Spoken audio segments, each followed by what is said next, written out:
All right, Alex, why don't you go ahead and Okay, yeah, sure. Okay.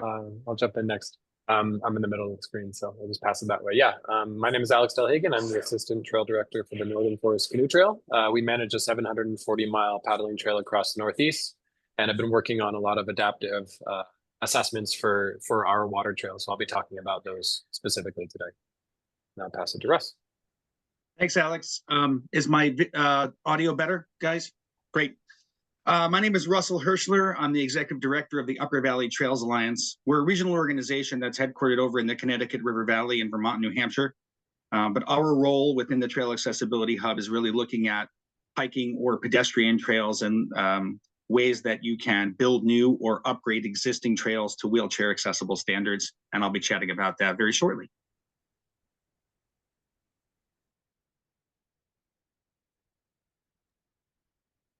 Great. So I can actually run us through our agenda and then hand it over to Alex. So we're going to start off with some basic definitions in terms of what we mean by when we talk about assessments or audits. We'll also talk about kind of the distinction of what things you can do on your own or things when it makes sense to bring in some professional assistance.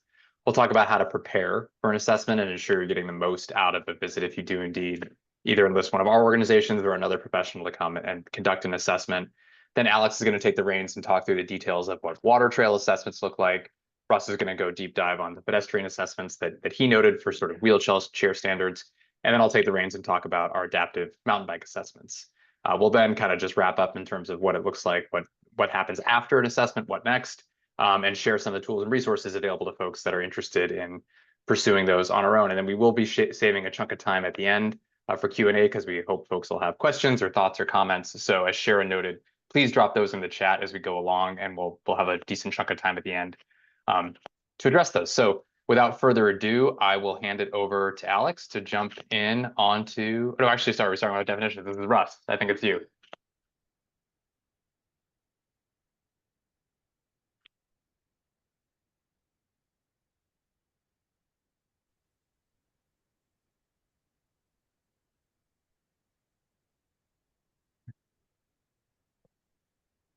think Russ is just My apologies. Sorry about that, everyone. No worries. So definitions are always a tricky thing. So as Nick noted, these are what we're calling our definitions in the context of the Trail Accessibility Hub. So the role that our organizations play is actually coming out and doing assessments with trail managers and landowners to talk about accessibility on those trails. But there are other things that you can do. So we're talking about audits versus accessibility. So an audit is something that you can do on your own. It's an evaluation of the conditions that are on the ground prior to the assessment. You can look at what is and what isn't there. That's everything from is there cell phone service? Are there bathrooms? Are there existing accessible features that you could note that would be helpful for the assessment group to come in and have that information beforehand? Assessment is really targeted at the physical infrastructure that's on the ground. So, and it's the primary focus when our groups come out and work with you. And at the end of the assessment, you'll get an actionable recommendation or a plan that you can implement. But the audit is really a helpful thing. There are some examples of audits on the Trail Accessibility Hub website that we would encourage you to look at, and the link will be at the end of this program.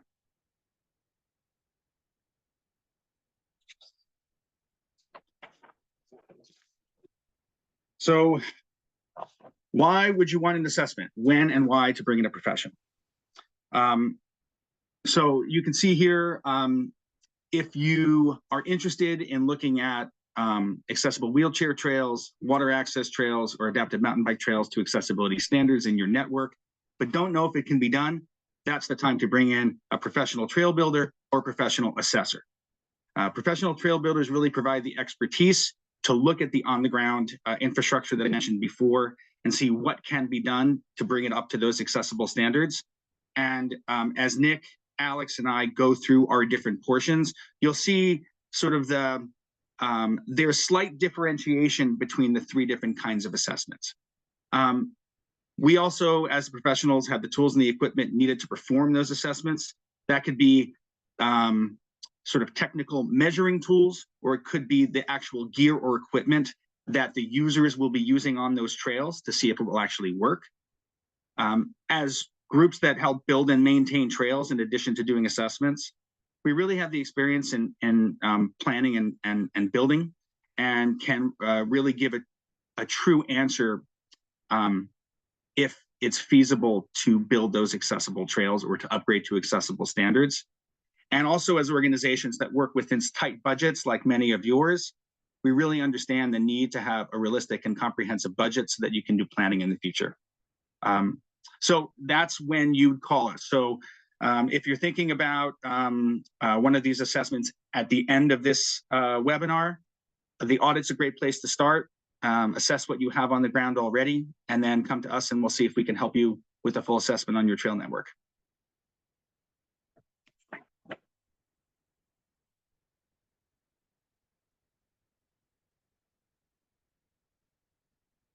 I guess I'll take this one.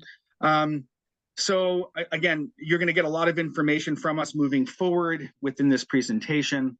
So after that, it's really important to assess your organization for interest, capacity, and commitment. While the Trail Accessibility Hub is a rather large program, it does have limited resources. So our organizations that are part of the hub are really want to make sure that we're going to have the biggest bang for the buck. So it's important to assess to see if your organization is ready to move forward with this. Then you can contact a professional, whether that be us. If it's not us, then we can help guide you to other professionals that are out there. And there's a long list of professionals that are on the Vermont Trails and Greenways and Trail Accessibility Hub websites. As we mentioned before, audit your infrastructure. See what's there. See what you have on the ground. As an example, for a upgrade mountain bike trails to an adaptive network, you can look at a larger number of trails. When you're looking at water access trails, there's typically one section, so it's really good to get a good look at what's there. And if you're thinking about upgrading accessible hiking trails to wheelchair standards, we're generally looking at 1, 2, or 3 trails, not the entire network. So looking at your lowest hanging fruit is the best thing to do. If your trails or trail network goes onto private property or neighboring landowners, or there's multiple trail managers, it's really important to have all of those groups in line so that if there is the possibility to do those upgrades, we can move pretty quickly as long as all the players are at the table and looking in the same direction. When we are out doing an assessment, have as many people there as you want. Volunteers, staff, funders.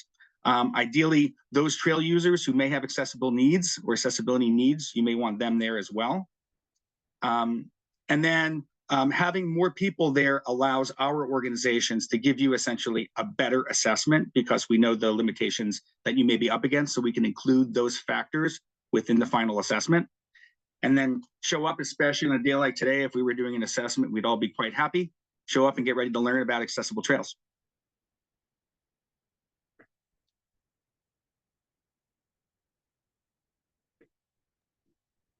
Great. And yeah, I'll start by talking about our water trail assessment. So again, my name is Alex Delhagen. I'm the Assistant Trail Director for the Northern Forest Canoe Trail.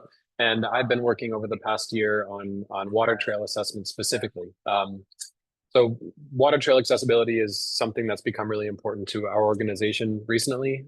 We believe that paddling is one of the most meaningful ways to experience the natural world, but due to the equipment and the nature of the sport, it's often not accessible to everyone. And we don't think that access to paddling sites should be a lottery. Everyone deserves safe and dignified use of our trails. So we've started coming up with a system for doing these thorough assessments to uncover hidden barriers that would lead to better, more inclusive designs, and starting to working on implementing those ideas as well. And we think that through these types of high quality, thoughtful assessments, we can work to raise the baseline accessibility at many sites and even continue on to make larger scale improvements at others. So the process that I'll walk you through is kind of the approach that we've been working on. And obviously there are different ways that we could do this, but we've kind of hit on a strategy for these assessments. And that's kind of what I'm going to outline here. So we'll start with preparation ahead of time. So go ahead and do that next slide, Nick. So we want to make sure that we're researching the site, and some of the things that go into that process are identifying the landowners or land managers. Sometimes it's public, sometimes it's private, to know who you need to coordinate with. The NFCT doesn't actually own any of the land that our trail is on, so this step is particularly critical for us. We need to engage outside stakeholders from the very beginning, and we have good working relationships with people. So that helps a lot. But if you're thinking about doing this, maybe it's important to reach out at the very beginning of the process and make contacts with people, introduce yourself, explain the project, and then build that relationship so that you can work together going forward. If you don't actually own the land, if you do own the land, it's a different situation. But the NFCT, as I said, doesn't actually own the land that our trail passes on. So we have to make sure those relationships are robust and conducive to doing good, meaningful work. And then it's also important to gather existing maps, permits, environmental studies, look at previous assessment notes, things of that nature to understand the constraints that you might be dealing with. And that can be things like, in the case of water trails, seasonal water level changes, floodplains, erosion hotspots, sensitive habitat, things of that nature. And as an example, we did an assessment on a site called Colchester Point in the greater Burlington area in Vermont, which is along the Winooski River, and the water levels there fluctuate very significantly. So that was something that was important to keep in mind ahead of time, because when we go to do the assessments, the water level is going to be at a certain level, and that probably won't be the case for the rest of the year. So thinking about those things, how the site might change, the dynamic nature of the natural world, that's really important. And then also any legal or physical limits on construction, parking expansions, signage, those types of things, just doing your research basically ahead of time, so that you understand everything about the site before you actually show up. And the more you know in advance, the more you can focus on real user experience once you're actually in the field. Go ahead and do the next slide, Nick.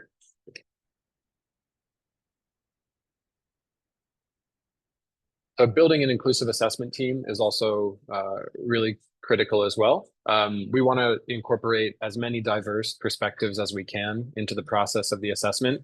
And for us specifically, that means trying to include paddlers who have experience with adaptive boats, folks who use wheelchairs to test paths, sight impaired users to think about the signage issue, things of that nature. We want to make sure that we actually involve the people who would be utilizing the infrastructure or the improvements that we make in the process, to get their direct feedback and input.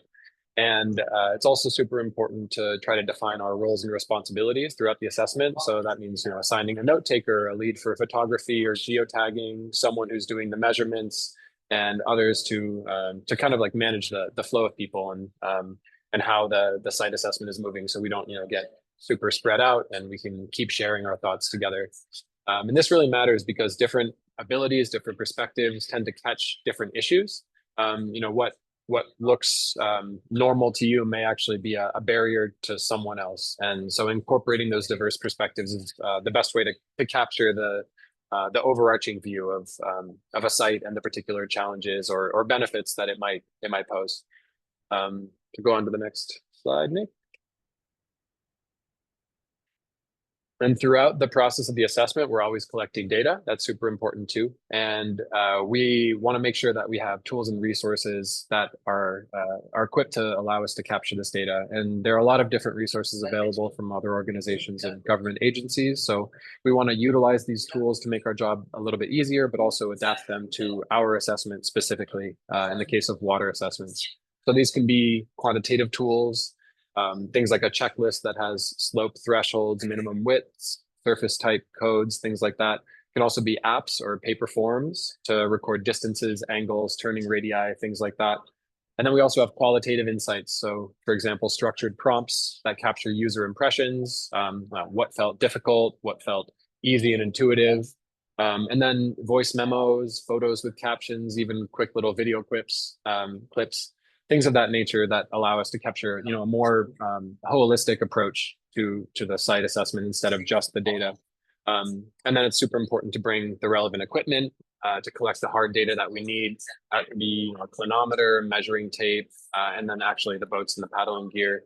And it's also important for us, at least, to try to keep a consistent approach with our tech. So we usually use Google Sheets or apps within the Google network, so that all team members can feed their data right into that in real time, and then we can go back on the back end of it and all have access to that data and keep it in a shared place. Because if it gets spread out like that, it's a little bit difficult for everyone to access that data, and that complicates things and slows it down a little bit. So yeah, super important to collect data, because it's hard to remember all this stuff, and we want to make sure we are able to record it. So go on to the next slide, Nick. And we also work hard to try to achieve a holistic site assessment, and that really means looking at the site from the beginning, from the moment that you arrive to the moment when you leave. So starting with your arrival, is the parking accessible and clearly marked? Is it on firm and level ground? Are there restrooms available, and are they accessible restrooms? Is signage clear and easy to follow? Things of that nature. Then from the parking area down to the water, what's the path like? What's the surface type, the width, the cross slope? Are there any obstructions or barriers, things that might complicate the arrival and access to the water for someone who might be using a wheelchair, for example, or might have any other type of mobility challenge. That can be steep slopes or loose gravel. And then down at the put-in area itself, what are the shoreline conditions? Are they muddy and rocky, sandy? Is there any infrastructure to assist with transfers into and out of boats? And is there space for assistance or staging the gear that's necessary to do the accessible paddling? Then once you're out on the water itself, what are the water conditions? Is it flat or moving? Is it choppy? Does it rise? Does it lower? Is there significant wind exposure that could cause waves? Are there other boats using the area, like motorboats, for example? Basically, is this paddling environment appropriate for adaptive paddlers or beginners, and thinking about that as well, and then essentially reverse that process, thinking about the return. So the takeout is the takeout similarly accessible as the put-in was? Is there space to rest, recover, and reload gear? And then are the paths and conditions equally good on the way back up to the parking lot as they were on the way down? So yeah, that's what kind of mean by a holistic assessment, just thinking about every step from the moment you arrive to the moment you leave. Then go ahead to the next slide, Nick. So to put it all together at the end, we've been working to synthesize our findings and map barriers and strengths. Where did we identify potential hangups or struggles, and where were there, conversely, benefits? And then prioritizing our approach moving forward by impact versus cost or difficulty, trying to find the low-hanging fruit. And as Russ said, we're a small nonprofit, so we have limited resources and time. So thinking about our capacity and trying to identify the sites that seem best suited to actually make a difference. And then creating a report as well, which includes recommendations. So that's a clear deliverable resulting from these assessments. I've been working to do these reports for every slate of assessments that we do, and I create these reports with annotated photos, maps, and actionable next steps, and recommendations for what we could do at each of these sites. And that helps us keep this stuff in mind. It's something we can share with other people, and allows us to put this work out there in the public eye. So that's basically the process for these water assessments. And really just remember that every step of the journey matters, from the moment you arrive to the parking lot to the last paddle stroke. And its assessments might inform designs that open up the water to everyone, which is a really noble and laudable goal, and something I think we all clearly have an interest in doing. So thank you for your time. And yeah, I'm happy to answer any questions that you might have during our allotted question time at the end. So with that said, I will pass it to, I think, Nick, you're up next. Oh, nope, sorry, it's Russ. Thanks, Alex.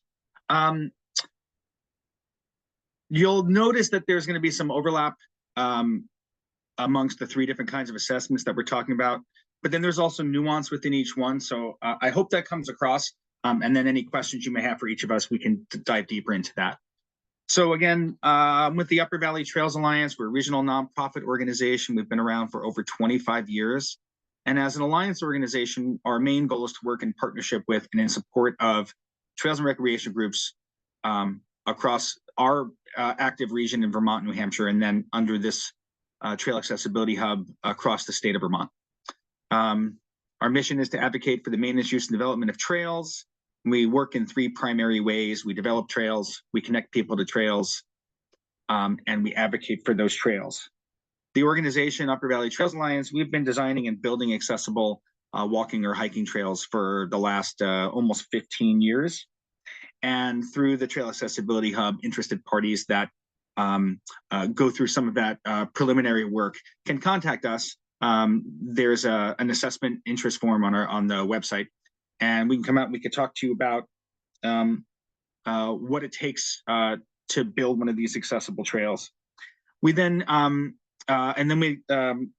we then provide you with sort of a detailed written assessment, which I'll get into in a moment. One thing I want to mention is that when we're talking about, we call them pedestrian trails, but this is really looking at foot or hiking trails, upgrading to wheelchair accessible standards.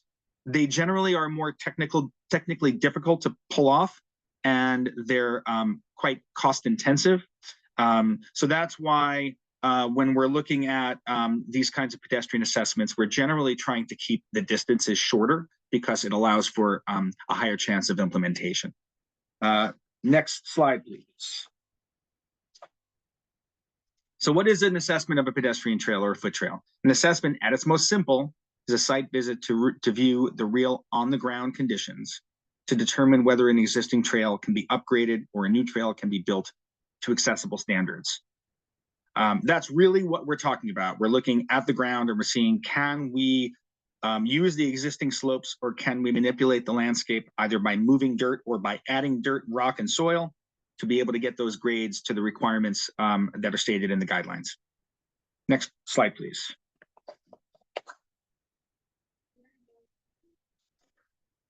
So again, we've been doing this since 2012, almost for 13 years, and we have built 15 or more of them so far, with another 3 or 4 coming this summer. Under this grant, we are providing 15 assessments across the state of Vermont, in addition to the ones that Vermont Mountain Bike and the Northern Forest Canoe Trail are doing. We have an application on our website, like I mentioned before. There's lots of other really great information on the VTGC website and the Trail Accessibility Hub website, which will be given to you at the end of this webinar.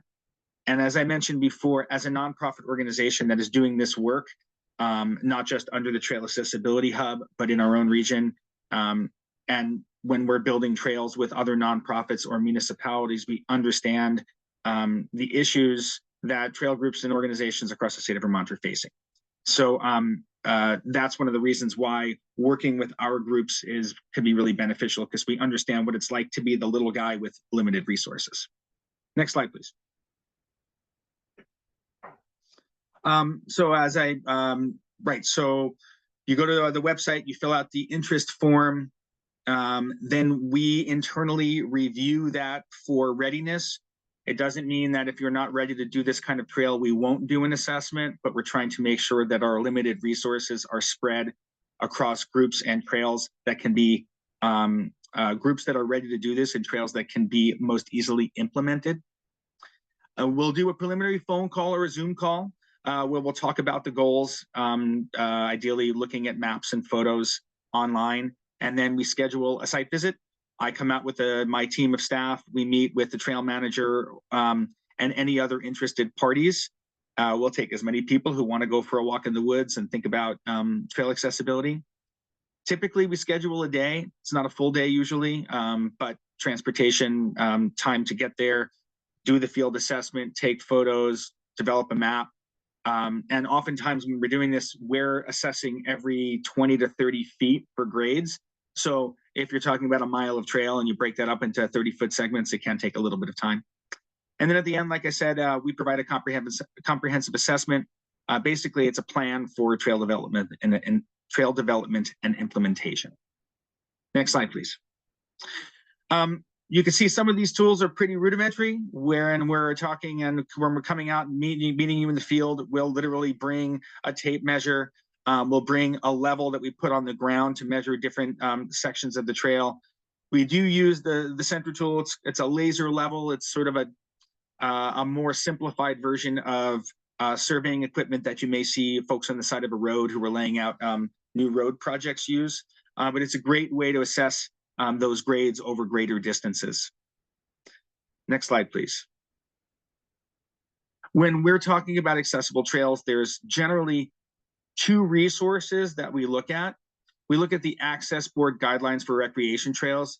The Access Board, they're a national organization that is responsible for looking at the guidelines within the ADA, the Americans with Disabilities Act, and the ABA, the Architectural Barriers Act, and they've created guidelines for recreation trails that are based on those laws. And then the U.S. Forest Service has developed an accessibility guidebook for outdoor recreation and trails that we use as well. But the general thing is that accessible trails can be are really focused on the running slope of a trail. So you could see here in this little image that if you have 5% or less, you can build an accessible trail for eternity. As you have different changes in your running slope, you can go up to 8.3% for 200 feet, you can go to 10% for 30 feet, and you can go to 12% for 10 feet. The guidelines are there, and there are exceptions within each of the guidelines. The idea is that we shouldn't have to spend or make our organizations go bankrupt to get these to the specific standards, or we shouldn't ruin the environment to get it to specific standards. So the idea is that you get as close as you possibly can, and then you notify the user what the conditions are after you build that trail, and let those users decide if they can or cannot use that trail. That's the feedback that we've gotten from accessible needs users, is that they want the information that's out there, and then let them decide if they can or cannot do it. Next slide, please. So when we come out and we do an assessment, we're going to look at the feasibility of upgrading or building new construction to those accessible design standards that I mentioned before. We'll give you a construction plan, and the construction plan is the way that we would go and build one of these accessible trails. We'll give a comprehensive budget that's broken out by materials, any machines that you may need, and the labor that's involved. Again, we're doing this when the Upper Valley Trails Alliance comes out and gives you one of these final assessments. We're providing that to you as though you're hiring us to do it. But then we also give you other ways that you can knock down the price. As an example, if you have a quarry in town that's willing to donate or give you a discounted rate on your materials, that can drop down your prices. Or if you have locals in the community who want to donate their tractor or their excavator or their skid steer to move materials, that cuts down on the price as well. So we talk about different ways that you can reduce those prices. Then we'll also make recommendations for site improvements, make sure you consider parking, any wooden structures and signage that are there. If they're not to the current standards for accessibility, then we would make recommendations. We'll tell you, while we don't do permitting, we'll tell you what permits you may want to ask your local officials about, because if you don't have your permit ducks in a row, it's an easy way to stop a project. And then other issues to manage or consider, and an interactive map that shows all the locations where you may have to make changes to any existing trails that are out there. Next slide, please. A variety of different construction equipment that we use for building accessible trails. You can see there's the good old wheelbarrow in the lower left. And then there's a couple of mechanized tools. The orange machine is what we call a track hauler or a mechanized wheelbarrow. Allows us to move stone and hardpack deep into the woods. You can see in the image on the right, there is a excavator that helps us rough in trails and then load stone into those machines, because moving stone by shovels is backbreaking work. And then there's a compactor in the middle. There's, again, a variety of different ways that we do this. Our approach is typically a hybrid approach, where we use machines to do the heavy lifting and the moving, and then we use people power to do all the finish work. And that really creates for a great accessible trail in the end.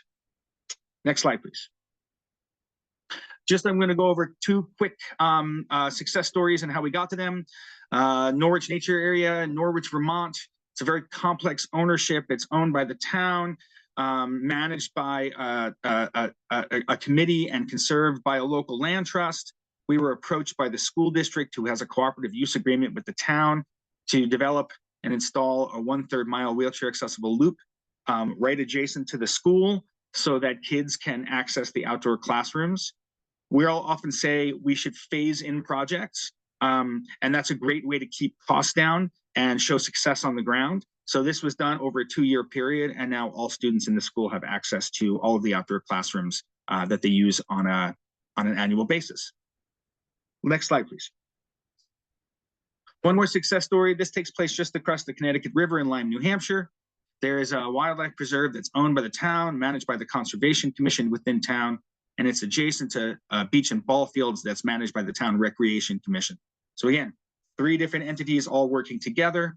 We built the trail over 3 phases. First one was a 900-foot accessible trail to a accessible viewing blind. That was done 2 summers ago.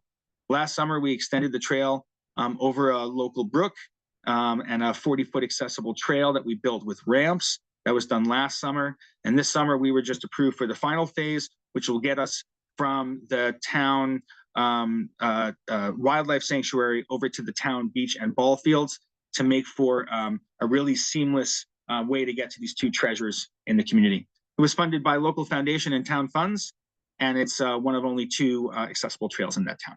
Just a couple of success stories on how these get done. I think that's it, Nick. I think you're on next. Great. Thank you, Russ. And I'm privileged to get to go after both Alex and Russ, and you'll hear a lot of echoes in our approach to adaptive mountain bike assessments that are similar to what's going on in the water and on these pedestrian trails. So quickly, who is the Vermont, or what is the Vermont Mountain Bike Association? We comprise local chapters across the state, almost 30. We steward over 920 miles of trail in Vermont, and that accounts for more than 50, or is across more than 50 different trail systems, and we have close to 10,000 individual members as an organization. And one of the reasons we're really both delighted and committed to being part of this project is one of the major goals in our strategic plan is to significantly increase youth, female, non-binary, BIPOC, and adaptive representation in mountain bike ridership. So the Trail Accessibility Hub is a great way for us to make our trails more certainly open to adaptive mountain bikes, and with that, one of the key factors to get more folks out on the trail. So just a quick note on adaptive equipment.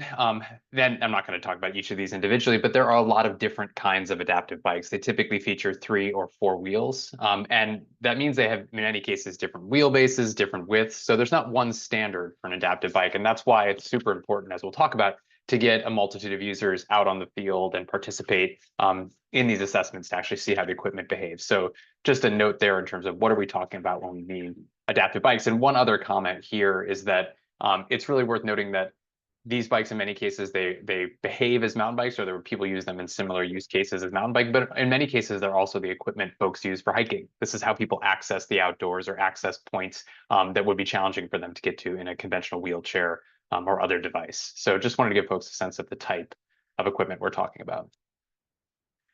So one quick note too is, why are we focused, and as an organization and the hub as well, really on the mountain bike side of things, focused on existing trails versus new trails? And there's a whole myriad of reasons. In the pictures below, you see kind of one of our assessments out in the woods with an existing trail, which is already there, versus what new trail construction often looks like. And those pictures help kind of tell the story about, it's much more costly to build a trail from scratch. There's a lot of complexity in terms of permitting or land use regulations. Environmental impact and the footprint is often much more significant. The trail has already been built, users are already passing in that corridor, so there's much lighter footprint, or the footprint has already been made for existing trails. And often one of the things we see is improvements related to making trails more adaptive friendly actually improve the overall trail experience and or the sustainability of that trail for all user experience. So this is sort of an everybody wins scenario. And then the last point is why we're really focused on assessments is there's a wealth of existing trails in Vermont. VMBA alone stewards close to 1,000 miles.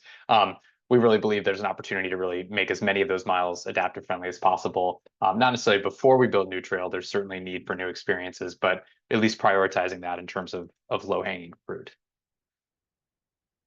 So what the process looks like here, you're going to hear it's very familiar to what you've heard for water trails and for pedestrian trails, but we really start with some expectations and communicating those clearly to the trail managers about who needs to be involved, their level of commitment. We've talked about audits before, doing a process where we get some information about what exists on the site. So there really is an important aspect of ensuring that folks understand their level of commitment that's required. And that's the self-evaluation, or as we called it here, the audit. We then go on site and we conduct an assessment with trail users, with the trail managers, which we'll talk about before. We produce a report that identifies those improvement opportunities. And we actually have some steps in our process, which we'll talk about. We've implemented some ways for organizations to actually access grant funding if they're VMBA chapters to execute those improvements to try to further lower the barriers. And then as we work through those upgrades, if the trail manager chooses to make them, we then go back, test that they work, and they do indeed go, and then make that official designation of a trail being adaptive friendly. And we now have on the VMBA website, we actually have an interactive map that identifies those mountain bike networks across the state that feature adaptive friendly trails. So before the assessment, again, a lot of similarities here with both what Northern Forest Canoe Trail and Upper Valley Trail Alliance are doing. The selection process is really important. We make sure we're identifying sites that sort of offer good opportunities, so the experience that we ultimately create is a worthwhile one for adaptive users, and also looking at things like area of geographic need as being a prioritization. So this also comes when we ask folks to do that sort of the audit on their end about what exists on site. This helps us inform where the greatest value for us is, as I think Russ put it. We have limited time and capacity in ensuring we're putting that towards the greatest need and greatest value. It's then we're doing 12 assessments this summer. That creates a great deal of complexity on the scheduling side. And then we work with trail managers to identify the route we're going to take for the day. One of the key differences to both water assessments and pedestrian assessments is we can often cover 6, 8, even 10 miles in a day of trail assessments, because this is a sort of a live, more organic assessment. The equipment tells us what goes and what doesn't go. Sometimes it'll take us an hour to cover a few, maybe a quarter mile if we're seeing a lot of need, and then other opportunities will get to a trail where it just goes and we'll ride. So in many cases, we can cover a lot of mileage, which is, I think, as Russ put it, is a distinct, and we're not taking, in the pedestrian sense, we're not taking measurements at intervals or anything like that. We're really just assessing, does the equipment and experience work for adaptive riders? So what does it look like when we get out? We bring all the folks together, as we mentioned before. That's really important. And I skipped over to the top, but as part of this process, and they've been integral to the Trail Accessibility Hub generally, but Vermont Adaptive is really a key sort of partner in this process, and they have been long before we participated in the Trail Accessibility Hub. They help gather both the adaptive participants as well as provide the insight from an organization that does programming at these sites. But we bring Vermont Adaptive, Kelly Brush Foundation, trail managers. They could be both the trail builders as well as leadership in those volunteer trail stewardship organizations. And I think, as Russ put it, we'll bring anybody that wants to come out. We oftentimes have quite large groups that participate. We talk about goals and kind of where we want to focus on. And we also do really look, and Alex talked about this, really looking at where we are in terms of the parking area, facilities, things of the trail infrastructure, not purely the trail itself, but thinking what would a person with a spinal cord disability experience traveling to the site to use the trail. So do they have a place to park, use the bathroom, that type of thing. So that's a quite important part of the aspect of the assessment as well. We then conduct the rolling, on-trail assessment, which can take a pretty, wide amount of time depending on how much things go or how much opportunities there are, and then debrief on what opportunities we identified. So we've talked a bunch about this. So we use the term adaptive friendly. What does that mean? There's a whole host of factors that go into that. It's not built around, we will talk about some standards or measurements, but it's less measurement based and more experience based. And it comes down to a couple of categories. So it's the tread width, corners, what those look like, grade reversals, camber and outslope, which Russ kind of already teed up in the pedestrian trails. Features, so these are your roots, rocks, those type of things, which oftentimes are synonymous but different to obstacles, and then amenities themselves. So I'll quickly touch on what these look like. So tread width, these bikes are often 36 inches wide, so we go through with the tape measure, but also with the bikes, and identify pinch points or things that are constraining. You see some photos here where bridges are too narrow or pathways are not sufficient for bikes to cross. Now, one of the things, sort of principles we take, we don't want to throw the baby out with the bathwater. So if there's an area where trail tread's too narrow, but overall the trail is passable and it's not really truly an obstacle, that's something we'd identify in a report, but we wouldn't necessarily say that trail isn't adaptive friendly. It just simply has an area that is narrow but not a true pinch point. But width is kind of the simplest thing to picture here. Corners and turning. I've included some schematics from the sort of most well-established standards for these, which are the Kootenai Adaptive Sports Association. But it really comes down to geometry and flow and feel for these corners. So you can see a corner on the right that is too tight. It kind of pinches off at the apex. That's very difficult to round on an adaptive bike. But the picture on the left, sufficiently open, isn't overly cupped, which some mountain bike berms can be, and allows bikes to flow through safely. So we definitely spend some time going through corners when we're out on assessments. Grade reversals, they're vital to trail construction, particularly mountain bike trail construction, because they help water shed off the trail, but they also can pose challenges for adaptive mountain bikes. If they're too squeezed together, that can also cause rocking and tipping, and these bikes have a much longer wheelbase. So that's something we assess at speed, and we identify if grade reversals are too sort of close together or need to be smoothed out to make the adaptive bikes flow more sort of safely. Talk about outslope, again, a vital feature for trail. It helps water shed off the trail. But one thing we notice with adaptive bikes is even if you're on a 3 to 5 degree outslope, which is pretty common for water to shed, a rock or a root or what have you can create a tipping hazard for an adaptive bike. So that's pictured down here. We go through and make those observations. And oftentimes those are the simplest upgrades to make. You can say move a rock, or there's a single root in the way, that type of thing. But again, if you were simply to measure the sort of average outslope, you might get a picture that suggests a particular trail is safe. But it's super important to get out there in the field and see how bikes behave. Features and obstacles, again, these are often synonymous. Features are typically part of a mountain bike trail, so users oftentimes enjoy being able to go down rocks or roots or things that keep the trail interesting. But one thing we assess is if those features create an undue hazard, either due to a tipping hazard where a bike gets on its side, or a weight distribution issue, or certainly an area of a trail is too narrow. So you can see up in the right, that's actually a pinch point where that bike can't get through. But some of these other features are ones in which, if they're signed properly, they do allow bikes to go through, and they become a feature, not a bug, so to speak, of the trail. And one thing I'll note, I'm not going to try to show a video here because it's going to be a little bit buggy, but one thing we want to emphasize is that adaptive does not mean dumbed down. Oftentimes people get the image that an adaptive trail is a dirt sidewalk, and it's actually surprising how many trails we identify that do really work great for adaptive bikes, and they can be rated same as a conventional mountain bike trail from green to blue to black. We already touched on supporting amenities, but this is a really important aspect. You don't just want to have an environment at the trailhead, and Alex and Russ talked about this as well, but folks can park, use the bathroom. We think about kiosks or things at the appropriate height. Is there a donation box? Is that too high for folks to be able to use if they're using a wheelchair? So just taking that holistic eye and picture when we're conducting these assessments. We then provide a report, same as the Northern Forest Canoe Trail and as UVTA. Identifying these improvements, we provide pictures that are GPS tagged about and descriptions of opportunities. And then, as you can imagine, the rationale for making these upgrades, which we've kind of covered before, and the hub is kind of baked into this, but really the idea of making access more equitable and increasing really the utility of a trail network. For opening it to more users, that takes an existing asset, an existing resource, makes it just overall have essentially greater value. There's a fair amount of funding. We have some direct funding available for these improvements. As I mentioned before, there are often also other benefits these improvements make. So when we make adaptive upgrades, we often take that as an opportunity to improve either overall user experience by removing some of those sort of irregular obstacles, or make them more sustainable by improving sort of the way water flows and manages environmental concerns. So I'll skip through a couple of success stories, but just identifying, we've gone out where we've done bridge updates. This one in Saxon Hill, we identified a bunch of bridges that were made sufficiently wide and to flow in a way that allowed adaptive riders to use that network. The driving range is a new trail system, but even that new trail system that was built to a sort of adaptive spec, when we test drove it or conducted an assessment on it, we identified sightline issues where users would go over blind bridges and essentially not be able to see the trail. So we did go back, even with the new construction network, and improve that experience for adaptive riders.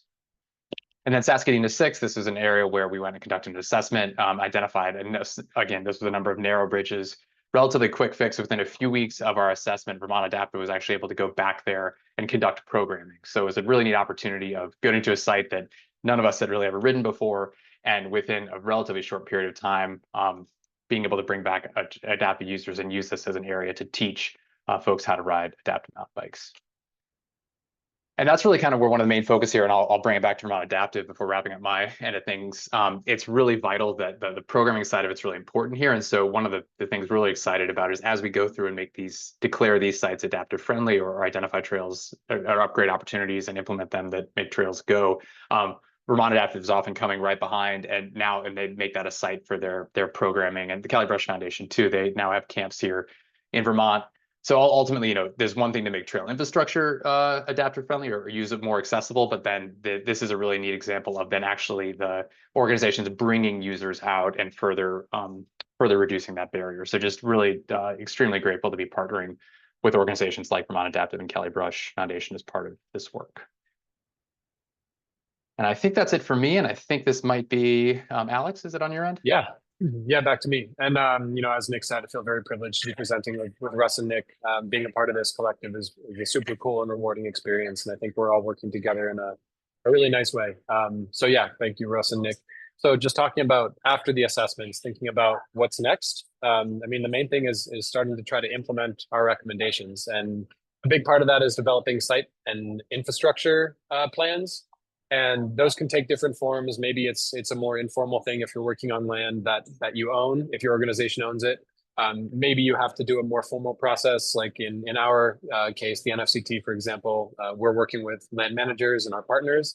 So we have to sometimes go through permitting and application processes, and that can take a little bit longer. So it sort of depends on what the situation is for your organization, but starting to develop those plans and present them to whoever you need to present them to. And then moving forward to actual construction plans as well. So that can be, how are you going to get the materials? When are you going to actually go out and do the work? Who is going to do the work? Are you going to subcontract it? Are you going to handle it in-house? Just thinking about the actual implementation of those the plans that came from the assessments. And then obviously funding is a very important part of this too. That can be private or public grants, donations, municipal contracts. Maybe if you have some of your own money in your organizational budget, you can put some of that towards the project as well. For the NFCT, we often solicit grants, and a lot of those are successful. Fortunately for us, we have a pretty good record with getting grants and good relationships with some of the grantors. So yeah, we pitch the projects to someone who has some money available and come up with a really good application, and then hopefully are able to gain some grant funding to actually do this work. But you got to find out how you're going to pay for this stuff, and coming up with a really good budget and being very meticulous about planning that out goes a long way towards actually getting that funding. And then it's super important, again, to engage stakeholders in the wider community. You want to seek out feedback from diverse sources. Again, the more people's perspectives you can involve in the process, the more things you'll catch, the more comprehensive your plan will be. And then certainly involving the landowners or land managers to ensure a mutual buy-in and a mutually acceptable scope of work. Very critical, definitely for us, probably for a lot of the organizations that you folks on this call are representing too. So making sure, again, to be proactive about that and building those relationships to make it a collaborative process instead of, pushing ahead just on your own. And then user feedback, that's really important as well. After you're able to do these projects, how do they work? Are there ways that you can improve these designs further, or is it working really, really well? Trying to be proactive about that, soliciting that feedback and staying in contact with the communities and the people who are going to be using them. And, in the case of Vermont Adaptive, they do a lot of programming, as Nick was saying. So trying to get the direct feedback from an organization like that is a great way to find out if the work that you're doing is actually achieving its intended goal, or if there's still a little bit of room for improvement or tweaks that can be made in the future. Because I think, this is kind of new work. We're doing a lot of stuff for the first time, at least in the NFCT, and maybe that's the case for Russ and Nick as well. So we want to make sure that we're asking people if we're achieving the goals that we set out to achieve, or if there's further refinement to our process and to our implementation. So yeah, those are kind of that's like the next steps. What comes next, like brass tacks after you're able to do these assessments.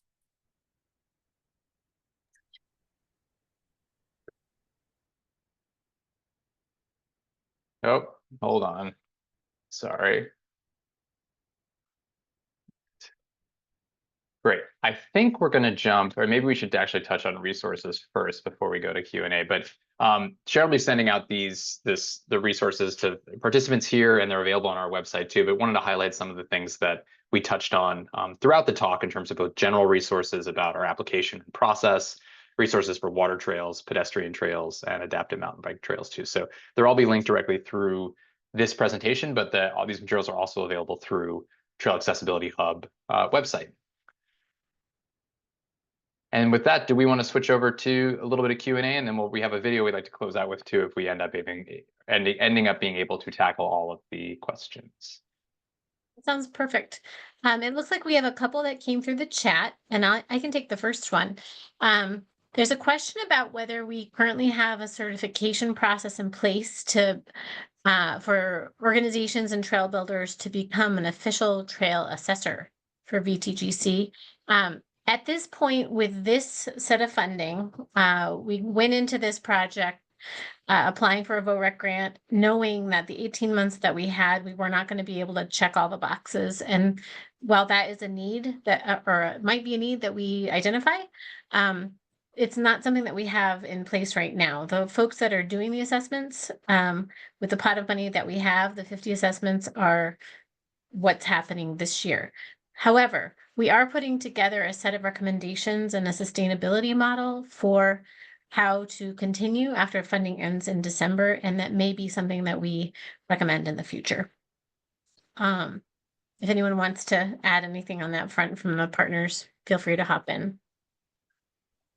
No, I think that's great. The only thing I note is that we often include builders. They've participated in our assessments, so in some ways they become not as formal assessors, but informally kind of get it informs their work moving forward. But I think, yeah, it's definitely something to think about how to sort of train the trainer model, which could be a future evolution of what the hub pursues. And that being said, we do have a conference coming up in October, the Vermont Conference on Parks, Trails, and Recreation.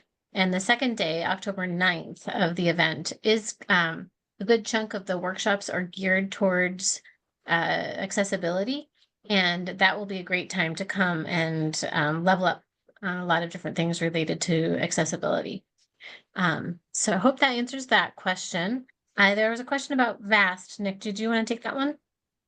Sure. Yeah, I'm happy to jump there. So yeah, we had a question come through about whether or not we have experience with sort of modifying existing VAST trails as options or sort of accessible experiences. And it's a good question. It's one of the things we look at for low-hanging fruit, given that typically the width is there. That's trails are certainly sufficiently wide. One of the things I'll note, and we've encountered this with mountain bike modifications generally, is really it comes down to wetness, because often those trails, winter trails, don't have the same sort of necessity in terms of trails being dry. Oftentimes they cross areas that are wetter.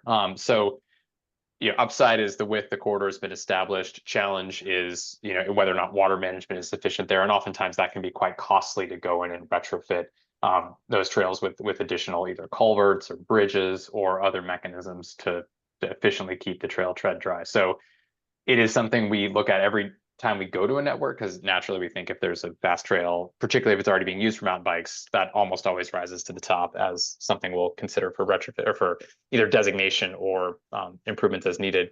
But in many cases, really, I think we see oftentimes where there's a national inclination, hey, the VAST trail is wide enough, but some reuse can be a challenge. One other quick note on sort of paired use that I'll mention is we're working closely with the Catamount Trail Association through a lot of our work right now with the Vermont. Many of Catamount sort of trail miles are being summarized, which both helps their use in the winter, it makes them able to be used in lower snowpack, but also we're applying this adaptive lens to say, okay, if we're already here, let's think about how we can make these trails work for adaptive mountain bikes as well. The width is there. In many cases, it's just a question of being thoughtful about additional obstacles, turning radiuses, things like that. So thinking cross uses is super important. But Alex or Russ, I don't know if there's anything you'd add on the VAST trail specifically. I would just add one thing. Nick, I think everything you said is right on that.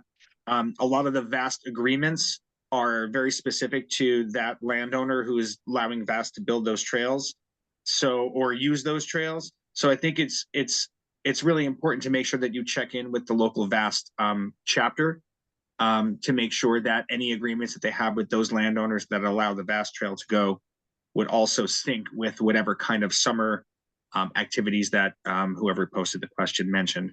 As an example, we just did an assessment the other day in the town of Barrie that will be using existing vast trails as part of a wheelchair accessible trail that we did the assessment for.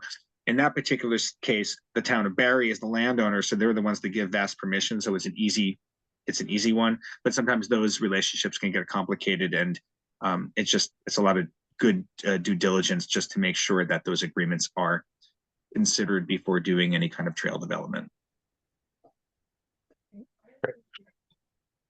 I'm going to move on to another question about an audit. Is there or will there be a checklist or guide for organizations to use to conduct audits in-house? Something that outlines the areas to focus on and a standard guideline for collecting data to help prepare for a full assessment. Great question, Lauren. Yes, there's going to be a page built with recommendations for resources and checklists for developing an audit, how to have an advisory council that can support that work. And South Hero Land Trust, who has just gone through that process and did a bang up job, is helping support the development of that website or the web page on our website. I don't know, Jenna, she's on the call if you want to add anything about that. I noticed you had a question as well. It does look like we have a good handful of questions, so if folks don't mind, I don't think if the presenters don't mind, we have about 4 or 5 more questions, so we will go over noon. So feel free to hop off if you have to, but it does look like if we can stick around, that'd be great. So yeah, thank you for the question about the audit. Jenna, if you want to hop on and share anything, you're welcome to. I also don't want to put you on the spot. No, that's totally fine. Quick shout out to Russ and Randy and the Upper Valley Trails Alliance. So we were some of the folks in this earlier presentation because we did get an assessment from them, and that was very helpful. So definitely echo everything that Russ shared earlier. And if folks have more information, I'm sure Sharon can share our information or want more. Sharon can share my email in terms of how we're developing an audit and how kind of the lessons learned. And did you have any questions too, Jenna? I saw you drop one in there if you want to shout it out. Yeah, thank you to Grant for responding to that. I might follow up with Russ specifically just because we have a level of detail and how much is best to be sharing so that folks can make that decision for themselves. Great. And if I can just add one note to Lauren's question, Vermont Adaptive, who was a partner in our assessments on the NFCT sites, came up with a really, really great checklist to organize our assessments and audits, and we were kind of using that as our main tool for collecting data. And if it's helpful, I'm happy to share that with Sharon, and maybe we can post that on the website or something.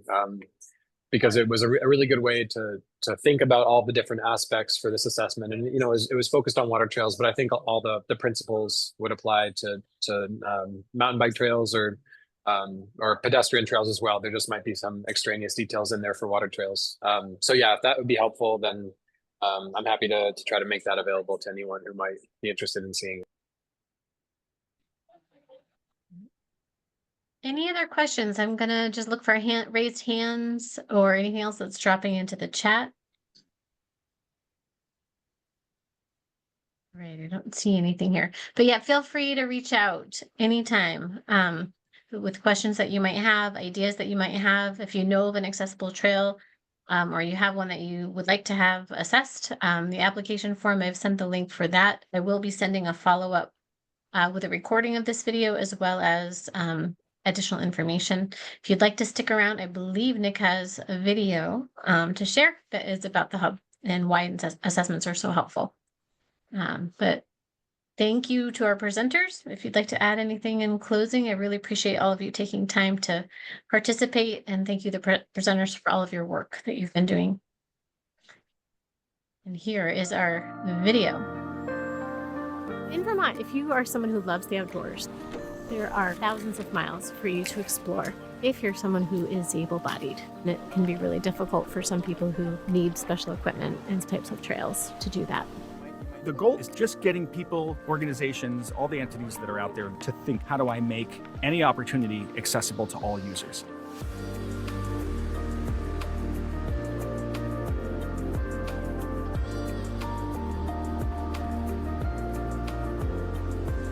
The assessment provides the trail manager the opportunity to know exactly what they need to do to make an existing trail accessible or to build a new pathway. Sometimes it doesn't have to be an expensive, big project, and we want to make that knowledge and information available to everybody. As we continue through the process of the assessment, we'll take those measurements and follow the outline, which walks through things like facilities at the parking area, bathroom, slope, the conditions at the site, whether it's sunny or shaded, loud or quiet, and we'll just talk through any problems that we might have thought of or encountered. It's 120 feet from parking to water's edge. These assessments are going to have a huge impact, not only on individuals and users, but I think for trail managers, other adaptive programs, other nonprofits in the area, as well as the surrounding areas. For us, a lot of our reference comes from our son, who has a spinal cord injury, and he now walks with crutches. So when you look at a ramp going down into the water, he has to be able to navigate down into that and then feel stable enough to lower himself down into a boat.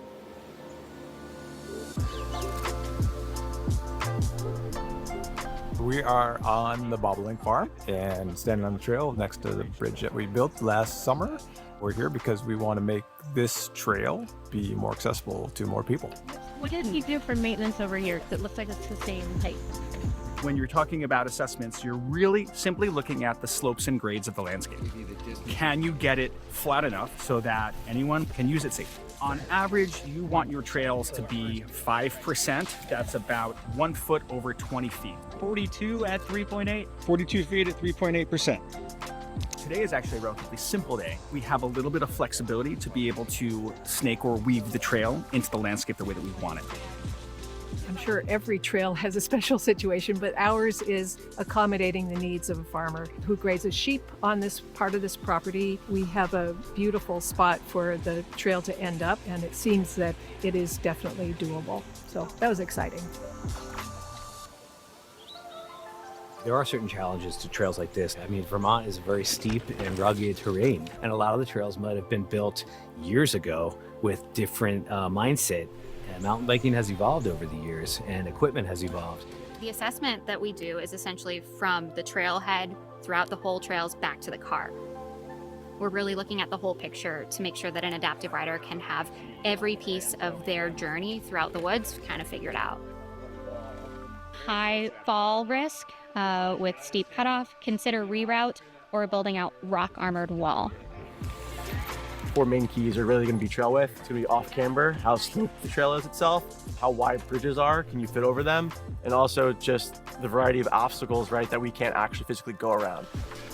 We're not changing the character of the trail. We're actually making it usable by more folks. And so a lot of trail builders now have that in the top of mind when newer trails are being built, or they're going back to take a look at older trails where they want to make some changes. I so love going on these assessments, and I think it's a real key of bringing other people in the community out on the assessment too. Working with the stewards that work for the trail networks, right? The builders, the volunteers that do all of that work. They get to learn about me and our community and our bikes and who we work with and what that looks like. It's a challenge to whether navigate a path or navigate a mountain. So what we're trying to do is break down those barriers and obstacles that kind of make it hard for that to happen. It feels like there's momentum growing, and after another one of these assessments, we can add to our database. So I feel like a part of a really high quality team that knows what they're doing and is making a difference.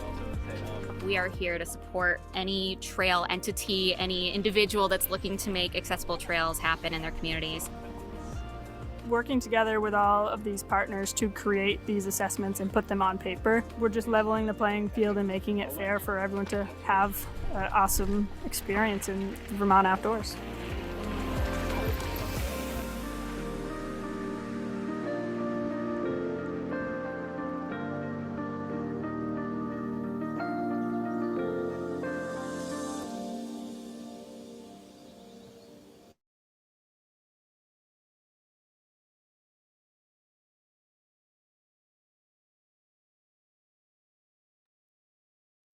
All right.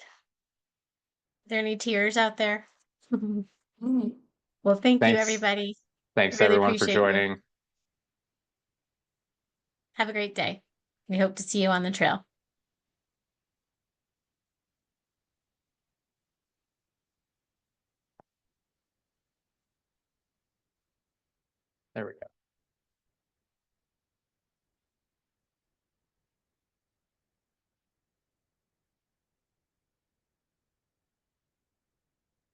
Should we stop? Or did we stop recording? Yeah. Oh, yeah. Then I don't have to go back and trim it. The record button.